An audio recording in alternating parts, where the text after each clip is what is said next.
आज बायोलॉजी के एक चैप्टर को पढ़ते हैं जिसमें बायोलॉजी 12 में 9, 10 में भी इम्पोर्टेंट है और बायोलॉजी का बोटनी का ओरिजिन वहीं से होता है। जैसे बोटनी के पिता का नाम थियोफ्रास्टस है और जंतु शास्त्र के पिता का नाम अरस्तु है।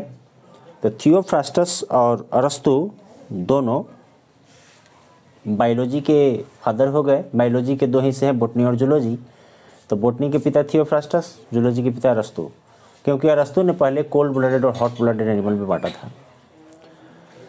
प्लांटी की बात करें तो प्लांटी को भी कई तरीके से बांटने का कोशिश किया गया, लेकिन वर्गीकरण में असफलता के बाद सबसे लास्ट में आरिच विटकेर ने 1969 में 1969 में पूरे जीव जंतुओं को 5 भाग में बांटा। वो था मोनेरा, प्रोटिस्टा, फंजाई, प्लांटी और एनिमिलिया। ठीक है। बाइनोमियल नोमेनक्लेचर की बात करें तो किसी जीव का, किसी पौधे का साइंटिफिक नाम रखने के लिए 2 कोड इजाद किए गए। सबसे पहला बोटनी के लिए ICBN, international code of botanical nomenclature, और जूलॉजी के लिए ICZN, international code of zoological nomenclature. तो खैर डिटेल में चलेंगे तो सबसे बड़ा बात कि अरस्तु को फादर क्यों कहते हैं, क्योंकि उन्होंने सबसे पहले कोल्ड ब्लडेड और हॉट ब्लडेड एनिमल में वर्गीकरण किया था। आरिच विटकेर के वर्गीकरण की बात करें तो उन्होंने 5 भाग में बांटा था, जिसमें अब प्लांटी की बात करें वनस्पति शास्त्र का तो प्लांटी को 5 भाग में बांटा।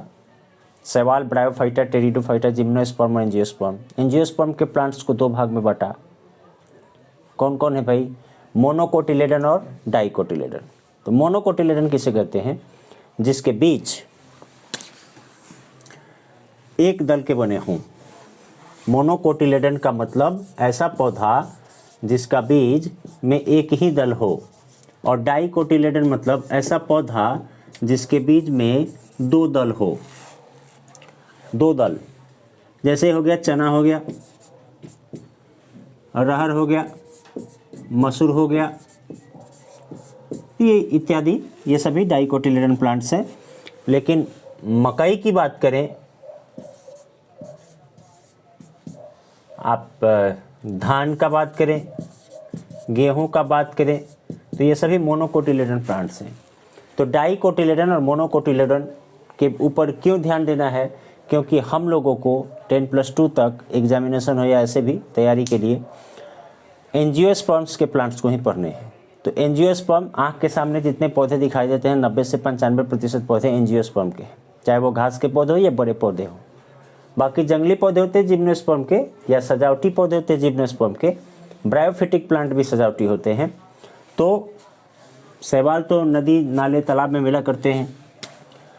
तो हम एंजियोस्पर्म को 2 भाग में बांटे, मोनोकोटिलेडन, डाइकोटिलेडन। तो जैसे कि बीज को देख के हम पता कर सकते हैं कि किसमें कितना दल है, और उसके आधार पर हम वर्गीकरण कर लेंगे कि मोनोकोटिलेडन है कि डाइकोटिलेडन।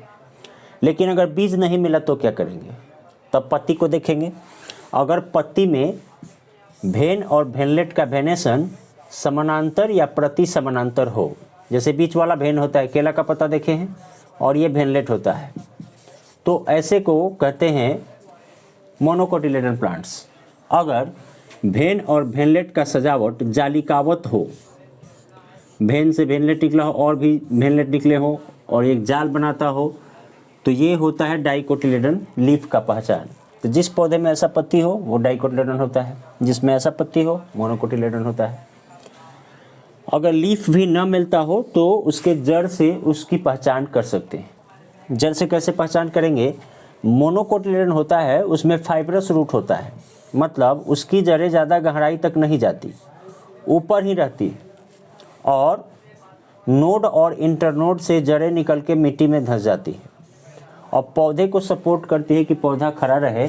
खनिज और पोषक तत्वों का अवशोषण भी करती है। ऐसा इसलिए होता है कि इसकी जड़ें ज़्यादा गहराई तक नहीं जाती। तो ये फाइब्रस रूट कहते हैं, एडवेंटिटियस रूट कहा जाता है, हिंदी में झांखड़ा जड़ कहा जाता है। इस तरह का जड़ जिस पौधे में हो, जैसे मकई में देखते हैं हम लोग, गन्ना में देखते हैं, तो इस तरह का जड़ होगा तो वो प्लांट मोनोकोटिलेडन होगा।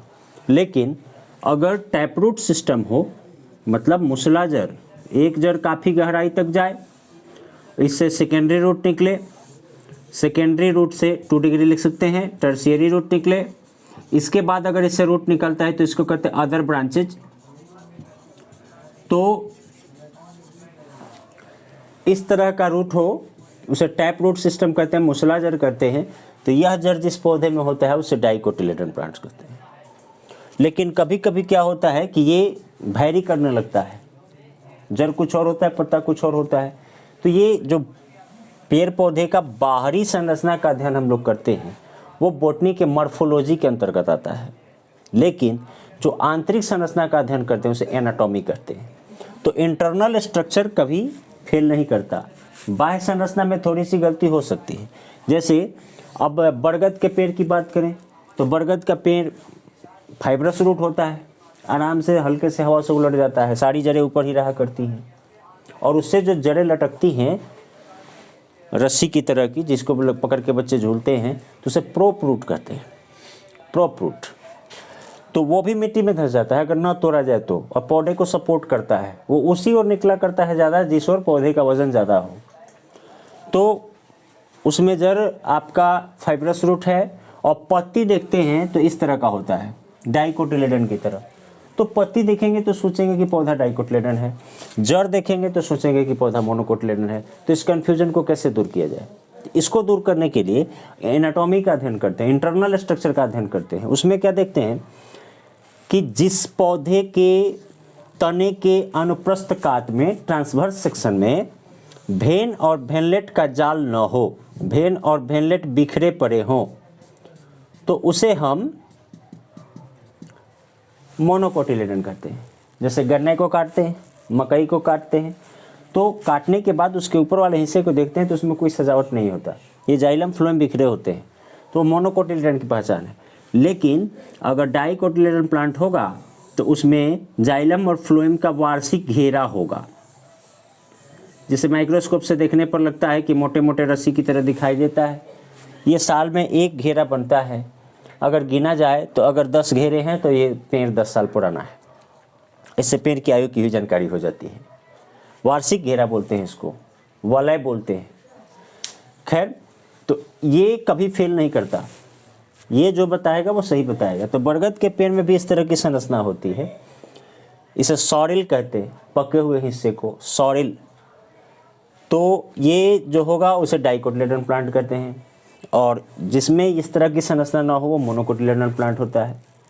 फिर प्लांट के ओरिजिन की बात करें तो प्लांट का उत्पत्ति बीज से होता है, बीज फल से बनते हैं, फल फूल से बनते हैं। तो सबसे बड़ा सवाल है कि फूल किसे कहते हैं? फ्लावर। तो फ्लावर की बात करें तो उसको देखते हैं, आते हैं फ्लावर के ऊपर। तो फ्लावर किसे कहते हैं? तो फ्लावर की बात करें, फूल, तो फूल एक प्रजननित प्ररोह है, फूल एक प्रजननित प्ररोह है जो प्रजनन में मदद करता है, या फ्लावर इज modified shoot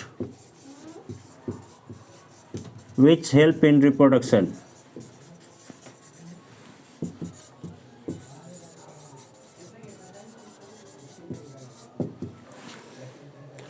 फूल एक पौधे का हिस्सा होता है, एक पार्ट्स होता है जो प्रजनन में मदद करता है, फूल से फल बनाता है, फल से बीज बनाता है और नए पौधे की उत्पत्ति करता है। तो हालांकि पॉलिनेशन को, निषेचन को पढ़ेंगे बाद में धीरे धीरे, अभी एक फ्लावर और वर्गीकरण का टॉपिक दे रहे हैं आपको। और भी कोई टॉपिक की जानकारी हो तो नीचे कमेंट बॉक्स में कमेंट करेंगे तो उसको अगले क्लास में मेंटेन कर देंगे। तो फूल कितने प्रकार के होते हैं? फूल 2 प्रकार के होते हैं, कंप्लीट और एक इनकम्प्लीट। तो कंप्लीट फ्लावर और इनकम्प्लीट फ्लावर की पहचान कैसे करें? तो फूल के होते हैं 4 हिस्से। एक सामान्य संरचना की बात करें तो बना लेते हैं।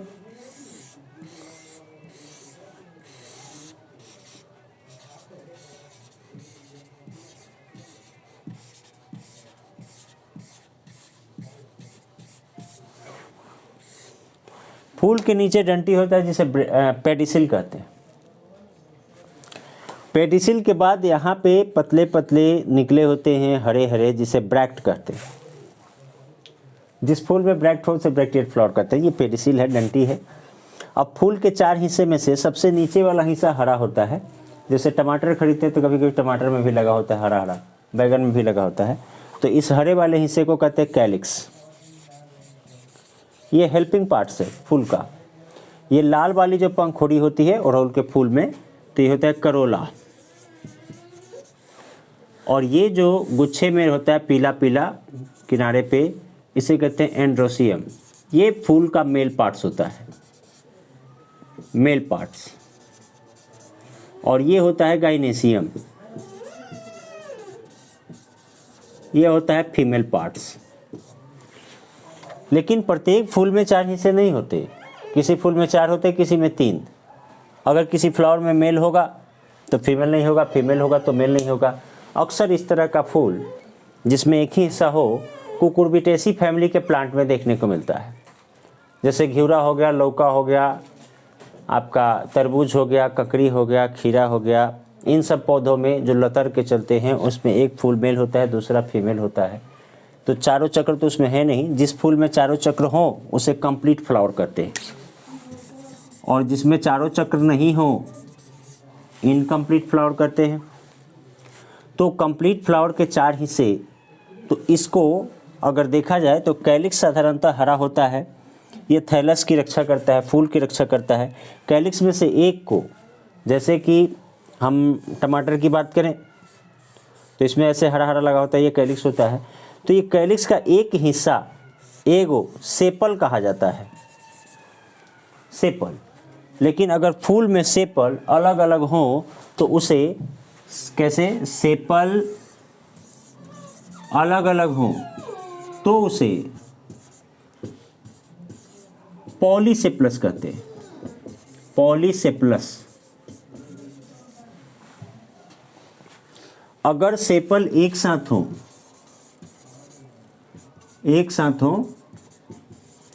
तो उसे गेमोसेप्लस कहते हैं।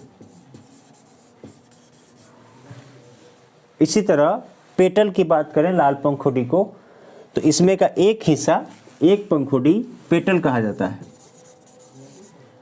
पेटल अड़हुल के फूल में, गुलाब के फूल में अलग अलग होते हैं, जिसे आराम से तोड़ के फेंक देते हैं हम लोग।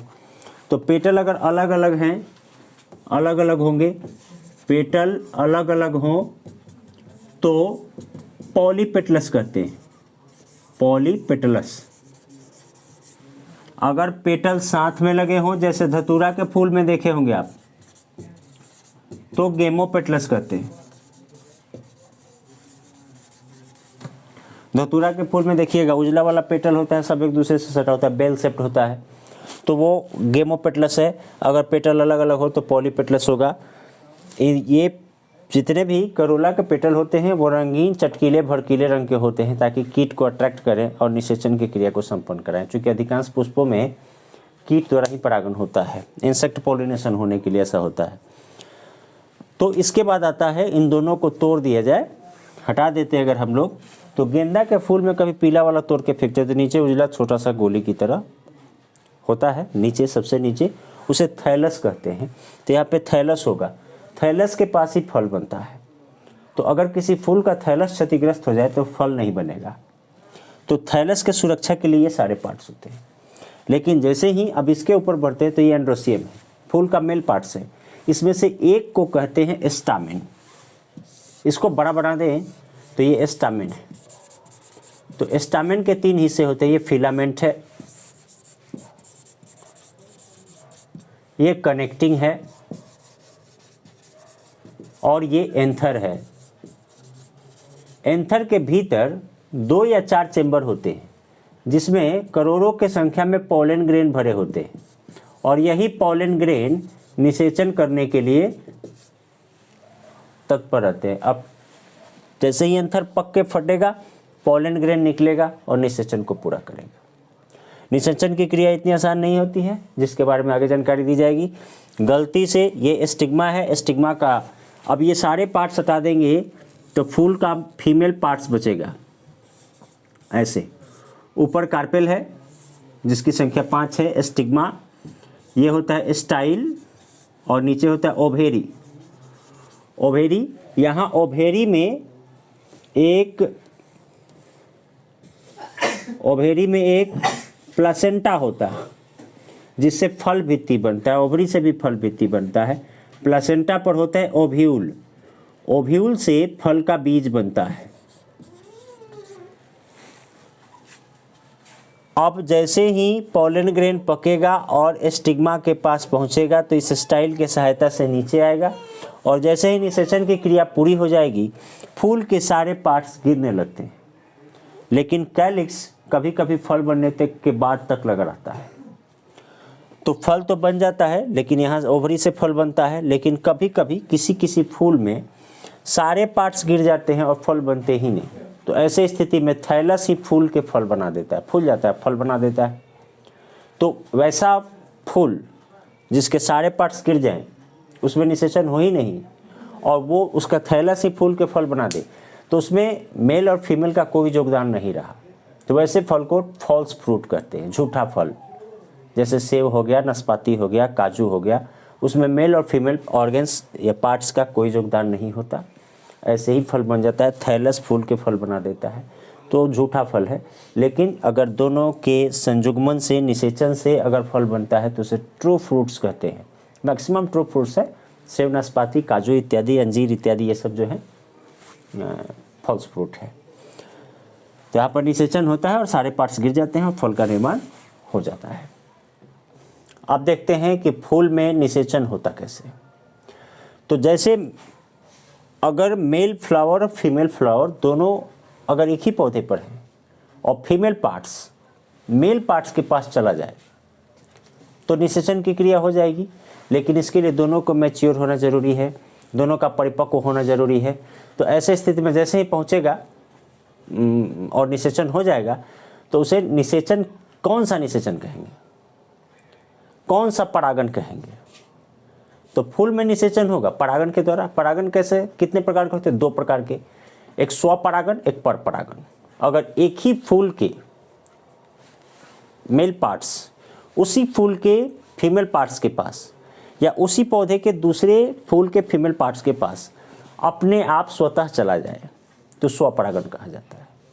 लेकिन अगर दूसरे पौधे के दूसरे फूल के पास अगर परागण की क्रिया दूसरे किसी माध्यम के द्वारा होती है, हवा के द्वारा, कीट के द्वारा, एनिमल के द्वारा, तो उसे परपरागण कहते हैं। तो फिर से इसको समझें।